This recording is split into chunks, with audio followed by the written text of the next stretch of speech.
Nikolai Ostrovsky. Nikolai Alexeyevich Ostrovsky fue un escritor soviético adscrito a la corriente del realismo socialista. Su obra singular es la novela Así se templó el hacer, basada en las experiencias de su infancia y aquellas vividas en el curso de la revolución bolchevique. Ostrovsky nació en una pequeña población de Ucrania el 29 de septiembre de 1904, en una familia proletaria. Su padre y hermano fueron obreros y asistió a la escuela de la parroquia local de Vililla, donde fue un estudiante destacado.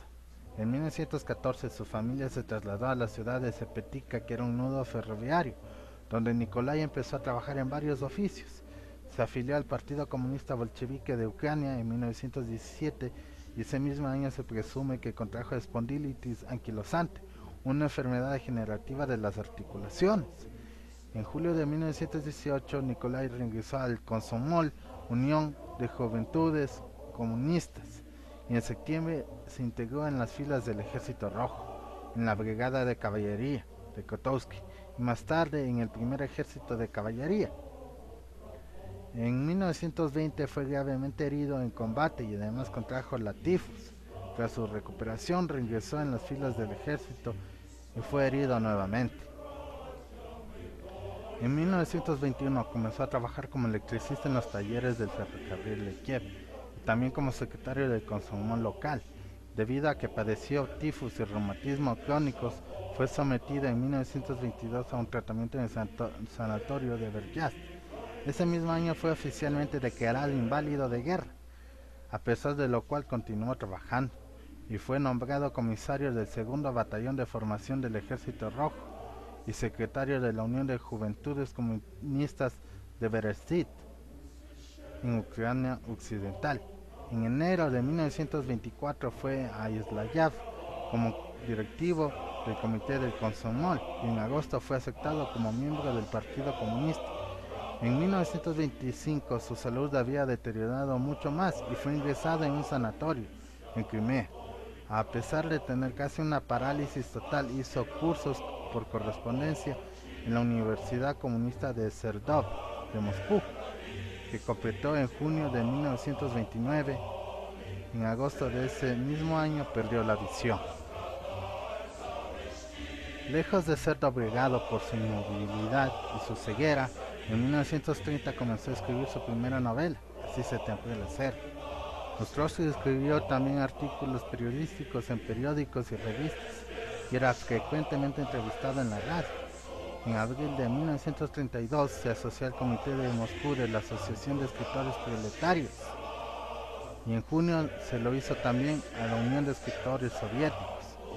El 1 de octubre de 1935 se le otorgó la Orden de Lenin.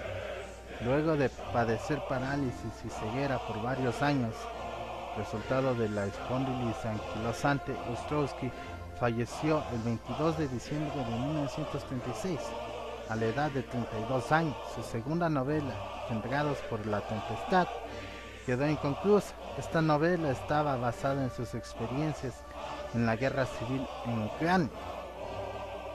Su legado.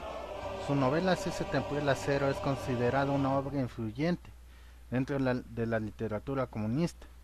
En los años 70 del siglo XX se ha publicado la versión castellana de dicha novela.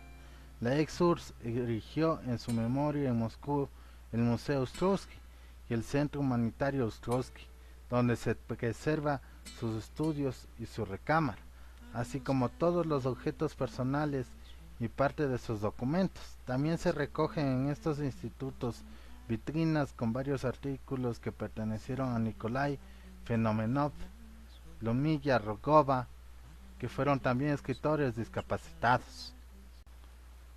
Su frase más célebre es la siguiente: lo más apreciado que posee el hombre en la vida se le otorga una sola vez y hay que saber vivirla de modo que al final de los días no se sienta pasar por los años pasados en vano, para que no exista una angustia por el tiempo perdido y para que al morir se pueda exclamar: toda mi vida y todas mis fuerzas han sido entregadas a la causa más noble en este mundo, la lucha por la liberación de la humanidad. Tal vez su obra no es un bestseller al estilo de Stephen King o de otros grandes escritores del mercado, pero sí es una lectura libre en el sentido de su propósito y de todo lo que manifiesta el autor a través de su vida. Y qué más fantástico que leer una obra que es basada en una historia real, en la propia historia real del autor, que vivió y sudó todo lo que existió en ese tiempo y todo lo que se basó la lucha proletaria de la revolución bolchevique, que justo este año se cumplen 100 años, que aquí la evoco, la recuerdo, más allá de los prejuicios que han generado el imperio y todo el medio hegemónico. Está hecho para innovar las conciencias, para apuntalar la eficacia del espíritu por un mundo mejor y la liberación de los pueblos. Por lo demás, el libro lo dejaré el enlace aquí en la descripción del video, o si no también lo pueden ver en mi blog, que también está en la descripción del video. Por lo demás, nos despedimos hasta la próxima y buenas tardes, buenas noches o muy buenas a todos, en el lugar y en la hora que ustedes estén.